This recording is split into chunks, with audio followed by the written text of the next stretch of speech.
हरे कृष्णा। सनातन दिव्यता में आपका स्वागत है और मैं हूं पद्म गुप्ता।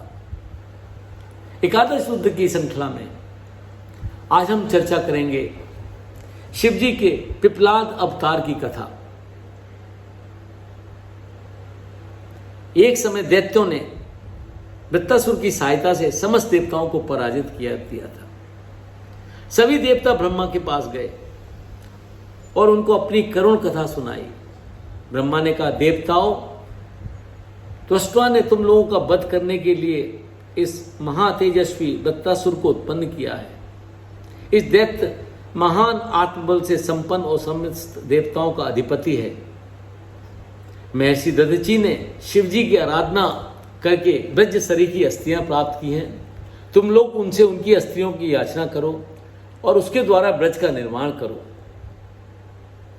उसी अस्त्र से इस प्रबल दैत्य का वध हो सकता है।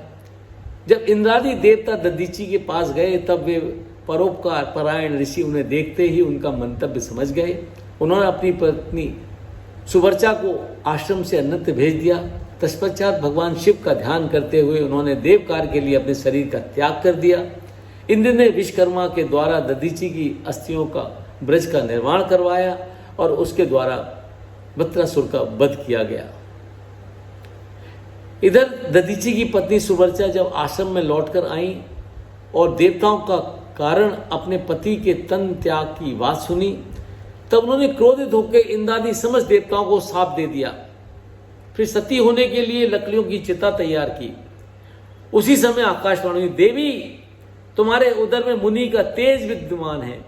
तुम्हें सती होने का विचार त्याग देना चाहिए। गर्भवती स्त्री को अपना शरीर नहीं जलाना चाहिए। आकाशवाणी सुनकर मुनि पत्नी क्षण भर के लिए विस्मय में पड़ गई, परंतु उस सती को तो पतिलोक की प्राप्ति ही अवश्य थी। उसने पत्थर से अपने उदर को फाड़ डाला। फिर वह गर्भ बाहर निकल आया। वह अपनी अलौकिक प्रभा से तीन लोगों को उद्भासित कर रहा था। दधीचि के उत्तम तेज से पादुरु वह गर्भ रुद्र का अवतार था। मुनि प्रिय सुवर्चा ने समझ लिया कि यह दिव्य स्वरूपधारी मेरा पुत्र साक्षात रुद्र है। उसने रुद्र स्वरूप अपने पुत्र की स्तुति की और बोली, तात परमेशान, तुम इस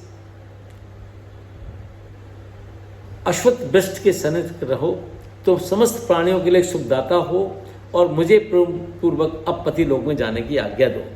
सुवर्चा ने अपने पुत्र से इस प्रकार कहकर परम समाधि द्वारा पति का अनुगमन किया। तदंतर ब्रह्मा सहित समस्त देवता भी वहां आए और उन्होंने रुद्रावतार उस बालक की स्तुति की। ब्रह्मा जी ने उस बालक का नाम पिपलाद रखा। बहुत समय तक रुद्रावतार पिपलाद ने लोकहित की कामना से उस पीपल के वृक्ष के नीचे तप किया। उनका विवाह राजा अनरन की कन्या पद्मा के साथ हुआ। उस मुनि ने पद्मा के द्वारा 10 पुत्र हुए। वे सब के सब पिता के समान महात्मा एवं उग्र तपस्वी थे। रुद्रावतार कृपालु पिपलाद ने शनैश्वर की पीड़ा को देखकर लोगों को वरदान दिया कि जन्म से लेकर 16 वर्ष तक की आयु वाले मनुष्य तथा शिव भक्तों को शनि पीड़ा नहीं पहुंचाएगा। यदि कहीं शनि मेरे वचनों का अनादर करके ऐसा करेगा तो वह भस्म हो जाएगा। इसलिए उस भय से भयभीत होकर गृहश्रेष्ठ शनि 16 वर्ष की आयु वाले मनुष्य और शिव भक्तों को कभी पीड़ा नहीं पहुंचाता। इस प्रकार महान ऐश्वर्यशाली महामुनि पिपलाद ने नाना प्रकार की लीला की। ये था शिव जी के पिपलाद अवतार की कथा। आशा है आपको ये प्रसंग अच्छा लगा होगा। आप मेरे चैनल को सब्सक्राइब करें। मेरे अन्य वीडियो को देखने के लिए बेल आइकन को दबाएं और अपने मित्रों को इसे फॉरवर्ड करें। धन्यवाद। हरे कृष्णा।